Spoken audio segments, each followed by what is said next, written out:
വാക്യം നമുക്കൊന്നുകൂടെ പറയാം. സദൃശവാക്യം 18:10. യഹോവയുടെ നാമം ബലമുള്ള ഗോപുരം, നീതിമാൻ അതിലേക്ക് ഓടിച്ചെന്ന് അഭയം പ്രാപിക്കാൻ പറ്റിയ ഒരു നാമമുണ്ടോ? ഉണ്ടെങ്കിൽ അതേതു നാമമാണ്? യഹോവയുടെ നാമമാണ്. എല്ലാ നാമത്തിലും ആശ്രയിക്കുന്ന വ്യക്തികൾക്ക് എപ്പോഴും അതിൽ ആശ്രയിക്കാൻ പറ്റുന്നുണ്ടോ? സമയം, കാലം, സന്ദർഭങ്ങൾ, അവസ്ഥകൾ, സാഹചര്യങ്ങൾ ഒക്കെ വിലയിരുത്തിയിട്ട് ആ നാമത്തെ പിൻപറ്റാൻ പറ്റും.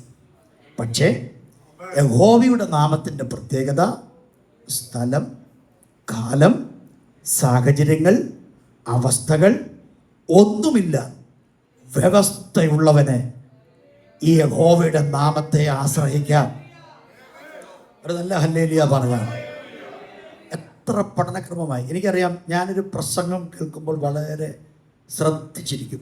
എനിക്ക് പറ്റുന്നൊരു ക്യാപ്ഷൻ ഞങ്ങൾ എടുക്കും. ഞാനതിൽ ചിന്തിച്ച് എൻ്റെ മനസ്സിൽ ഒരമ്പ് പോലെ കയറി വിട്ടത്, യഹോവയുടെ നാമം എത്ര ബലമുള്ള ഗോപുരമാണ്. 2 പേര് പറഞ്ഞ 2 പദങ്ങൾ പറഞ്ഞ് നമ്മൾ പ്രാർത്ഥിക്കും. പഴയ നിയമത്തിൽ ഒരു വ്യക്തി പറഞ്ഞു. പ്രവാചക പുസ്തകത്തിലേക്ക് വരുമ്പോൾ മറ്റൊരു വ്യക്തി കൂടെ പറഞ്ഞു. 1 ശമൂവേലിന്റെ പുസ്തകം 17-ാം അധ്യായം 45-ാം വാക്യം എടുത്തവരുണ്ടെങ്കിൽ ഒന്ന് ശബ്ദമുയർത്തി വായിക്കാം. 8:30 ആസ്വാദം പറയും. ഇത് സുപരിചിതമായ ഭാഗമാണ്. ദാവീദ് ഫെലിസ്ത്യരോട് പറഞ്ഞത്, നീ വാളും കുന്തവും വേലുമായി എൻ്റെ നേരെ വരുന്നു, ഞാനോ നീ നിന്ദിച്ചിട്ടുള്ള ഇസ്രായേൽ നിരകളുടെ ദൈവമായ സൈന്യങ്ങളുടെ യഹോവയുടെ നാമത്തിൽ. അപ്പം അത് അങ്ങനെ തന്നെ മനസ്സിൽ കയറട്ടെ. ഒരുത്തൻ വരുന്നത് വാള്, കുന്തം, വേല്. വേറൊരുവൻ വരുന്നത് യഹോവയുടെ നാമത്തിൽ. തോൽവി ആർക്ക്, ജയമാർക്ക് എന്നുള്ളത് മാനുഷിക ബുദ്ധിയിൽ നാം ഒന്ന് ചിന്തിച്ചാൽ നമ്മൾ കണ്ണടയ്ക്കാതെ പറയും, വേലും കുന്തവും വാളുമായി വരുന്ന ഫെലിസ്ത്യൻ സിമ്പിളായിട്ട് ജയിക്കും.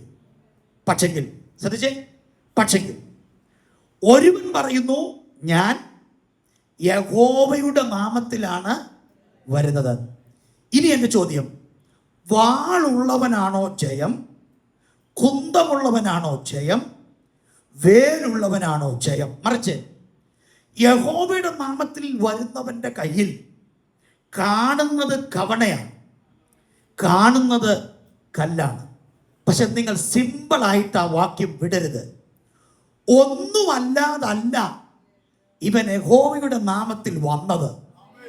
അവൻ്റെ കയ്യിൽ അന്നത്തെ സാഹചര്യത്തിൽ യുദ്ധം ചെയ്യാൻ പറ്റുന്ന ഒരു ഉപകരണം ദൈവം അവനെ ഏൽപ്പിച്ചിട്ടുണ്ട്. സ്തോത്രം. പറച്ചിലിൽ കവണയും കല്ലുമാണെങ്കിൽ ഒരു യുദ്ധക്കളത്തിൽ ഒരു പടയാളി പോരാടാൻ ആ സാഹചര്യത്തിൽ പോയി നിന്നാൽ അവൻ്റെ കയ്യിലുള്ള ഒരായുധമാണ് ദാവീദിന്റെ കയ്യിലിരിക്കുന്നത്. 500 ഗ്രാം വെയിറ്റ് വരുന്നൊരു കല്ലാണ് അവൻ ആ കവണയിൽ വെക്കുന്നത്. ആ കവണയിൽ വെച്ച് ചുഴറ്റി എറിയുമ്പോൾ എൻ്റെ ഒരു ചോദ്യം, അറിയാത്തവൻ എങ്ങനെ ചുഴറ്റി എറിയും? സ്തോത്രം. എൻ്റെ പൊന്നു ഭാഷ ഈ പ്രസംഗം കേട്ട് മടുത്തു. പക്ഷെ നിങ്ങൾ ഈ തോട്ട് കേട്ടിട്ടില്ല. അറിയാത്തവൻ എങ്ങനെ ആ കല്ല് കവണക്കകത്ത് വെക്കും? അറിയുന്നവനല്ലേ കവണക്കകത്ത് ഈ കല്ല് വെക്കാൻ അറിയൂ? ഇന്ന് രാത്രി നിങ്ങളുടെ കയ്യിലോട്ട് കവണയും കല്ലും വെച്ചാൽ കൃത്യമായി എറിയാൻ നിങ്ങൾക്ക് പറ്റില്ല. കാരണം നിങ്ങൾ അതിൽ യുദ്ധം അഭ്യസിച്ചിട്ടില്ല. അപ്പോൾ പാളയത്തിൽ കവണയും കല്ലുമായിട്ട് ദാവീദിനെ ഒന്ന് ചുഴറ്റി എറിയുമ്പോൾ എൻ്റെ ആത്മചിന്തയിൽ ഞാൻ പഠിച്ചത്, ഞാൻ മനസ്സിലാക്കിയൊരു ദൂത് പറയാം. അഭ്യസിപ്പിച്ച സ്വർഗം ഫെലിസ്ത്യന്റെ നേരെ വിട്ടത്. എന്നിട്ടാ പറഞ്ഞ എന്നെ ദൈവം അഭ്യസിപ്പിച്ച ഒരു കാര്യമുണ്ട്. അതൂടെ ആയിട്ട് ഞാൻ യഹോവയുടെ നാമത്തിൽ ആശ്രയിച്ചു വരികയാണ്.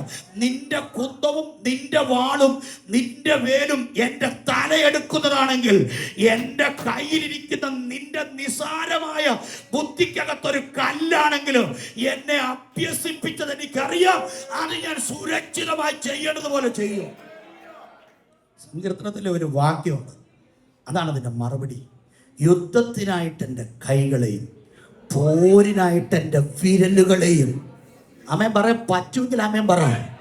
നിസാരല്ല. ദാവീദും ഫെലിസ്ത്യനും അല്ലെങ്കിൽ ഈ ഗോലിയാത്തിനെ കുറിച്ച് പ്രസംഗിക്കാൻ നല്ല നല്ല പുതിയ പുതിയ സാധനങ്ങൾ കിട്ടും. നല്ല ഇരുന്ന് ധ്യാനിക്കണം. പക്ഷേ ഇന്ന് രാത്രി അത് ധ്യാനിച്ച് മാത്രം വിടരുത്. ഇതിനകത്തിരിക്കുന്ന ദൈവമക്കളെ, നിങ്ങൾ നിസ്സാരന്മാരാണ്. കയ്യിലുള്ളത് നിസ്സാരമാണ്. കാണുന്നവർ അതിനെ നിസ്സാരമായിട്ട് കാണും. പക്ഷേ നിങ്ങളിലുള്ള ദൈവാശ്രയം വലിയതാണ്. ആമേൻ. നിങ്ങൾക്കൊന്നും ചെയ്യാൻ അറിയത്തില്ലെങ്കിലും ദൈവത്തിൻ്റെ നാമത്തിൽ നിങ്ങൾ അതിനോട് ചേർന്ന് ചെല്ല്. ദൈവം നിങ്ങൾക്ക് വേണ്ടി യുദ്ധം ചെയ്യുന്ന ദൈവമാണ്. ഇന്ന് രാത്രി ആരോടോ പരിശുദ്ധാത്മാവ് ഈ വചനത്തോട് ചേർന്നൊരു ദൂത് പറയുന്നു. യുദ്ധത്തിന് നിന്റെ കൈകൾ ബലവത്തല്ല. യുദ്ധത്തിനുള്ള അഭ്യാസങ്ങൾ നിനക്കറിയത്തില്ല. പക്ഷെ സ്വർഗം നിന്നെ അഭ്യസിപ്പിച്ച ആത്മശക്തി കൊണ്ടും സ്വർഗം നിന്റെ മേൽ പകർന്ന നിറവ് കൊണ്ടും നിന്നെ പാളയത്തിൽ വെല്ലുവിളിക്കുന്ന ഫെലിസ്ത്യന്റെ മുമ്പിലേക്ക് ആത്മാവിലൊന്ന് അടുക്കാൻ ഇന്ന് രാത്രി തയ്യാറായാൽ സ്വർഗം പറയുന്നു, ഈ പാളയത്തിൽ നിന്ന് നീ മടങ്ങുമ്പോൾ നിരാശയോടെ മടങ്ങത്തില്ല. വിശ്വസിക്കുന്നവർ ദൈവത്തെ ഒന്ന് സ്തുതിച്ചിട്ട് കർത്താവിനോട് മഹത്വം കൊടുക്ക. പ്രവാചക പുസ്തകത്തിൽ പറഞ്ഞത് അതിലും വിചിത്രമാണ്. അതെന്നാന്നറിയോ? 3 ബാലന്മാർ കത്തി എരിയുന്ന തീക്കകത്തേക്ക് കരത്തെ തൂക്കിപ്പിടിച്ച് വലിച്ചെറിയാൻ നിൽക്കുമ്പോൾ അവർ പറഞ്ഞൊരു പദമുണ്ട്, ദൈവം ഞങ്ങളെ വിടുവിച്ചാലും ശരി വിടുവിച്ചില്ലെങ്കിലും ശരി ഈ നാമത്തിൽ ഞങ്ങൾ ആശ്രയിക്കും. ഇത് രാത്രി ഒരു വെല്ലുവിളിയായിട്ട് എടുക്കട്ടെ. കഷ്ടതയുണ്ട്, ശോധനയുണ്ട്, വേദനയുണ്ട്, ദുഃഖമുണ്ട്, രോഗമുണ്ട്, അപവാദങ്ങളുണ്ട്, അപമാനങ്ങളുണ്ട്, നിന്ദകളുണ്ട്, പോരായ്മകളുണ്ട്. നേരിടേണ്ട പ്രശ്നവും പ്രഷറും ചെറുതല്ല.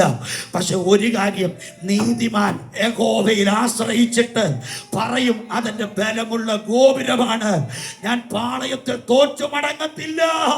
ഇന്ന് രാത്രി വിശ്വസിക്കുന്നവർ കരം തട്ടി ദൈവത്തിന് മഹത്വം കൊടുത്തിട്ട് പറ, എന്നെ തോൽപ്പിക്കാൻ പറ്റാത്ത ഒരു നാമത്തിലാണ് ഞാൻ ആശ്രയിക്കുന്നത്. അതെനിക്ക് ബലമുള്ള ഗോപുരമാണ്.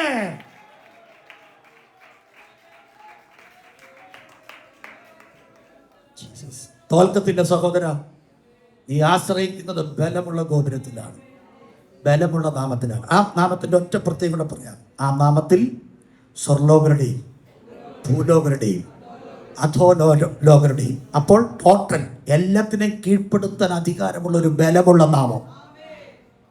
ശത്രുവിൻ്റെ, അതിന് ഇങ്ങനെ വേറെ പറയാം, ശത്രുവിൻ്റെ സകല ബലത്തെ. ഇനി വേറൊരു വാക്യം ലേഖനത്തിലേക്ക് വരുമ്പോൾ, സമാധാനത്തിൻ്റെ ദൈവമോ സാത്താനെ വേഗത്തിൽ നിന്റെ കാൽ കീഴെ. നിനക്ക് പറ്റത്തില്ല, പക്ഷെ നിന്നെ കൊണ്ട് കർത്താവ് ജയിപ്പിക്കും. എനിക്ക് പറ്റത്തില്ല, പക്ഷെ നിന്റെ മേൽ വ്യാപരിക്കുന്ന ദിവ്യ ശക്തിക്ക് കഴിയും. വിശ്വസിക്കുന്നുണ്ടല്ലോ അല്ലേ? ആ ബലമുള്ള ഗോപുരത്തിന് കഴിയും. ഇന്ന് രാത്രി പ്രാർത്ഥിച്ച ആശീർവാദം പറയുന്നതിന് മുമ്പ് നിന്റെ ജീവിതത്തിന്റെ നേരെ വെല്ലുവിളിക്കുന്ന ആ സാത്താനെ ചവിട്ടി അരയ്ക്കാൻ ഈ നാമത്തിന് കഴിയും. ആമേൻ പറ. ശക്തിയോടെ ആമേൻ പറ. ചവിട്ടി അരയ്ക്കാൻ ഈ നാമത്തിന് കഴിയും. നീ ബലഹീനനാണ്, നിനക്ക് കഴിവില്ല, നിനക്ക് ത്രാണിയില്ല, പക്ഷേ യഹോവയുടെ നാമത്തില് അതിനെ ഞാൻ ചവിട്ടി അരയ്ക്കും.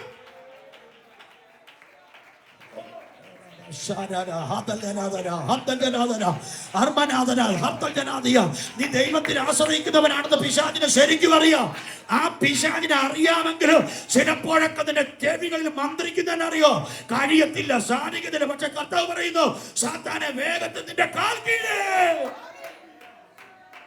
അത്ര മഹത്വമുള്ളൊരു നാമത്തെയാണ് നമ്മൾ ആശ്രയിക്കുന്നത്.